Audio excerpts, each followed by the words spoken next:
Bom dia a todos! Graça e paz do Senhor Jesus seja com todos nós. Uma ótima quarta-feira para todos. Hoje é dia 15 de março de 2023. Seja muito bem-vindo ao nosso devocional de hoje. E nós seguimos aí na nossa maratona bíblica. Hoje vamos falar de Jeremias, capítulos 22, 23 e 24. E o tema do devocional de hoje é o renovo justo. Essa é uma designação feita da própria Bíblia, e aí a gente vai ver para quem a Bíblia se dirige quando ela diz o renovo justo. Já dá para perceber, é claro, né? Mas vamos ler o texto aqui que está em Jeremias 23, 5. Aliás, eu vou ler até o 5 e o 6, que diz assim: Dias virão, declara o Senhor, em que levantarei para Davi um renovo justo, um rei que reinará com sabedoria e que fará o que é justo e certo na terra.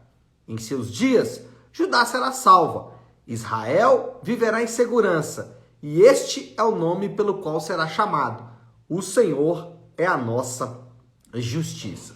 Bom, Jeremias, ele segue ali no seu embate. Ele já teve embates, né, com falsos profetas, já teve embates com os sacerdotes, né, inclusive um mandou prendê-lo, né?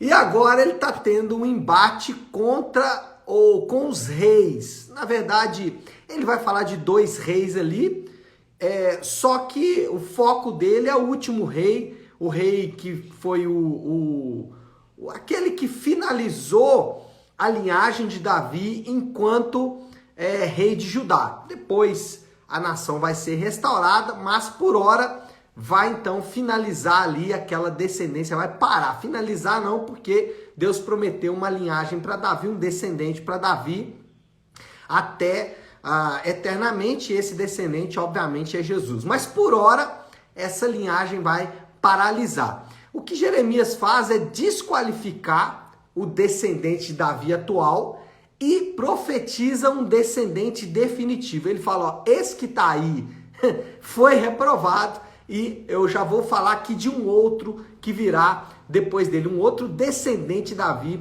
que virá depois dele. Esse novo descendente, esse descendente definitivo, reinará com sabedoria. O versículo 5 vai dizer isso. Dias virão, declara o Senhor, é que levantarei para Davi um renovo justo, um rei que reinará com sabedoria. Jeremias destaca o caráter sábio, tanto do rei como do reino vindouro. Ele diz, olha, o reino que virá e o rei que virá, ele vai ter uma marca, ele vai ser conduzido com sabedoria. E nós sabemos, né, Jesus, ele era conhecido por sua sabedoria.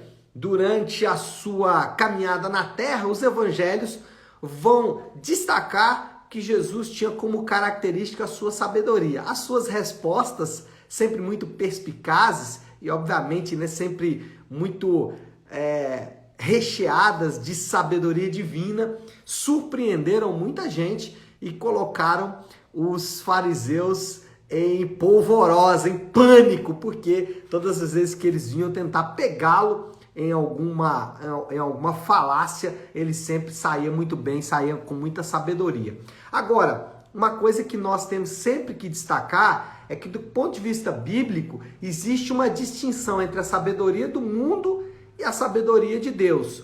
E aí a gente sabe pela prática que a sabedoria do mundo, ela é para benefícios próprios. A sabedoria de Deus, ela tem outros motivadores e principalmente ela tem outros núcleos centrais que não as vantagens. Então, não adianta. E aí é um ponto que nós temos que entrar em acordo. Não adianta querermos viver o mundo criado por Deus, o mundo estabelecido por Deus, a partir da sabedoria humana. Não vai funcionar. Tanto não funciona que a gente está vendo aí o nosso mundo caminha de mal a pior. Por quê? Porque ele tenta viver no mundo criado por Deus a partir da sabedoria humana. E é óbvio que a gente vê essa distinção muito clara, né? No mundo dos negócios, enfim, no mundo acadêmico, a gente vê essa diferença. E a gente até assusta. Teve um amigo que disse, olha, o mundo da igreja é muito diferente do mundo lá fora. E é verdade, eu concordo com esse amigo.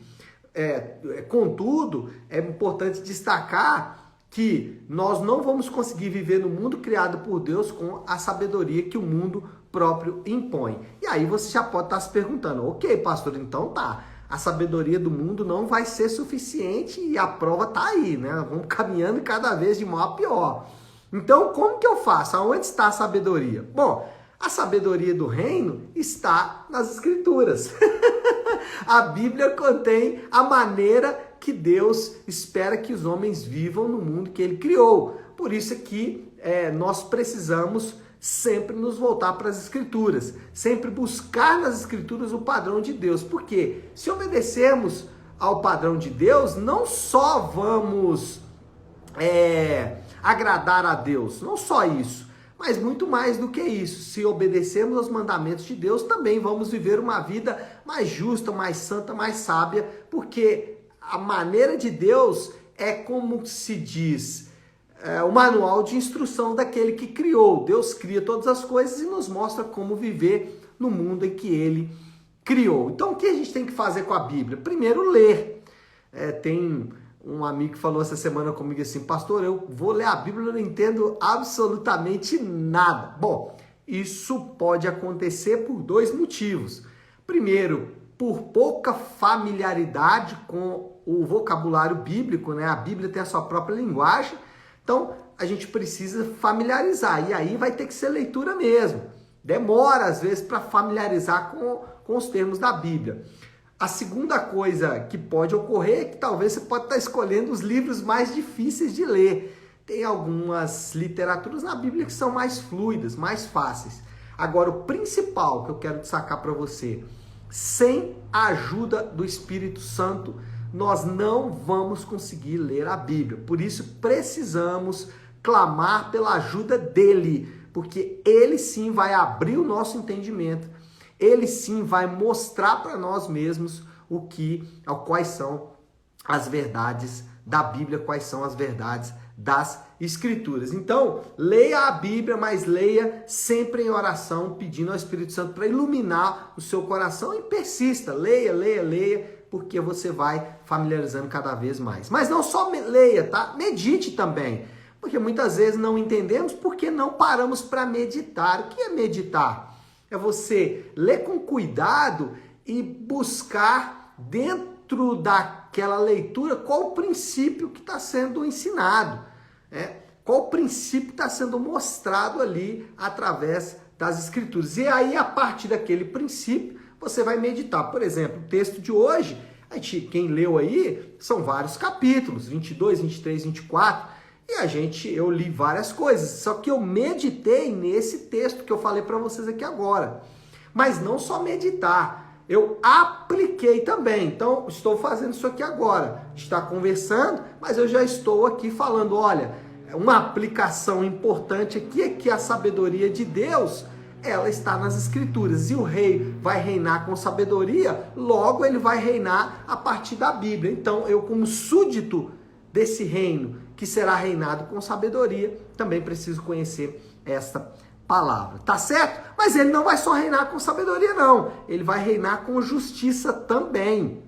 O finalzinho do versículo 23, do versículo 5, ele vai falar, e fará o que é justo e certo na terra. Justiça é a marca preponderante do reino. Jesus é chamado no Novo Testamento de o justo e o justificador dos eleitos. A ideia aqui é não só de ser o sacrifício, mas ser aquele que recebe o sacrifício dos adoradores. E a Bíblia vai dizer que o justo, aquele que foi justificado por Jesus, ele viverá pela fé. O que significa o justo viverá pela fé? Significa que nós não somos justificados por nossos atos, Ou seja, não precisamos ganhar o amor de Deus. O amor de Deus já está garantido. Nós já somos justos diante de Deus, então eu não preciso mais de atos que me justifiquem diante de Deus. Exemplo, eu não preciso mais entregar o meu dízimo para que Deus fique satisfeito comigo. Ele já está. E a ideia é exatamente o contrário. Porque Deus está satisfeito comigo, eu entrego o dízimo. Porque Deus já está satisfeito comigo, eu oro. Porque Deus já está satisfeito comigo, eu faço todas as outras coisas que eu preciso fazer. Então, a ideia de o justo viverá pela fé é a ideia de que, já que somos justificados, nós não precisamos mais dos nossos atos para nos justificar. E o principal, não precisamos mais ganhar o amor das pessoas. Não que o amor das pessoas não seja importante. Nós aprendemos nas Escrituras que, do ponto de vista bíblico, não há pessoas tóxicas. Né? Todas as pessoas são alvos do amor de Deus. Alvos aí no sentido de objetivo do amor de Deus. Então, o que nós, do lado de cá, devemos fazer? Não precisamos ganhar o amor delas porque somos absolutamente amados por Jesus. Então, a pessoa mais importante da terra nos ama. Isso é justificação. Não precisamos mais ganhar o amor das pessoas porque nós já somos absolutamente amados por aquele que nos amou primeiro, que é Jesus. E as pessoas, pastor? Bom, a minha relação com as pessoas agora passa a não ser mais uma relação de interesse, por mais absurdo que isso possa parecer. Então, eu não me relaciono mais com a minha esposa porque se eu tratar ela bem, ela vai me tratar bem. Não, eu trato ela bem porque eu fui tratado bem por Jesus. Então, a relação passa a não ser mais de interesses, mas passa a ser simplesmente porque algo aconteceu comigo. Bom, preciso andar rápido aqui, gente. O terceiro ponto aí é que esse renovo justo salvará o seu povo. Isso é lindo, versículo 6. Em seus dias Judá será salva, e Israel viverá em segurança. O renovo salvará Judá e também Jerusalém. Nós sabemos, né, Deus promete salvação a todos aqueles que creem no seu nome.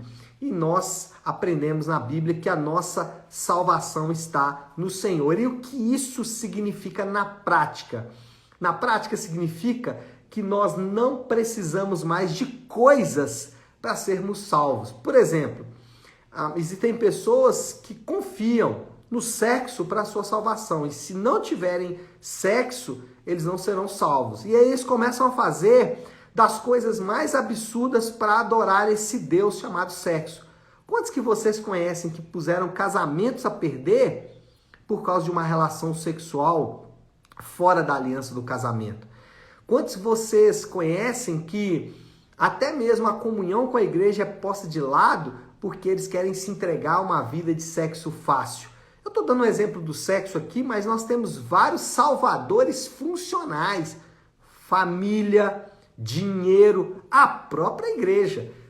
Quando Deus diz que Ele é a nossa salvação, Ele está dizendo o seguinte, que a fonte da nossa felicidade não é que não seremos felizes ou alegres. Seremos, mas a fonte da nossa felicidade está nele e não nas coisas criadas. Bom, moral da história, né, gente? Vamos caminhar para finalizar. Moral da história. Essa profecia encontra o seu cumprimento em Jesus, o verdadeiro filho de Davi, em quem somos unidos. Glória a Deus, essa profecia encontrou o seu cumprimento no nosso Senhor e Salvador Jesus Cristo, e isso é glorioso. Sabe por quê? E aí vem o desafio do Léo desta quarta-feira. Qual é a aplicação que fazemos aqui? Descansa no Senhor, irmão. Descansa no Senhor, descansa no renovo justo, descansa em suas promessas. Aqueles que estão unidos a Cristo pela fé, aqueles que estão unidos a Cristo por meio da salvação em Jesus, esses podem descansar nas promessas de Deus. E se você ainda não faz isso, eu te convido hoje a fazer isso. Medite na boa palavra do Senhor e descansa nas suas doces e preciosas promessas. Tá certo, meu povo? Bom, Então é isso, nós vamos orar, agora colocando tudo isso aí diante de Deus. Se você puder, então, pare um instante o que está fazendo e vamos juntos buscar a Deus em oração. Querido Deus, Pai de amor e graça, Senhor, de toda misericórdia. Senhor, eu quero nessa manhã colocar toda essa palavra diante do Senhor. Pai, obrigado, porque o Senhor não só prometeu um renovo justo, mas o Senhor cumpriu parte importante dessa profecia. Temos visto quanto o Senhor nos conduz com sabedoria, o quanto o Senhor nos conduz com justiça, e obrigado, porque o Senhor nos promete salvação e temos visto e experimentado salvação quando estamos diante do Senhor. Sabemos que o nosso coração se desvia facilmente destas verdades tão importantes e tão arrebatadoras. Nosso coração é tendencioso a fugir disso, mas nessa manhã eu peço, alinhe o nosso coração à tua vontade, Pai. Eu oro assim, em nome de Jesus. Amém. Amém, meu povo? Bom, então é isso. Nós vamos ficando por aqui. Eu quero só deixar um aviso, um recado importante. Hoje, às 20 horas, na nossa Igreja Nave, nós temos a nossa sala de oração. O momento de estarmos juntos em oração, aí especialmente dirigido pelas mulheres. Então hoje às 20 horas, nossa Igreja Nave, sala de oração, e eu te espero, tá bom? Deus te abençoe, ótima quarta-feira para todos, fiquem com Deus.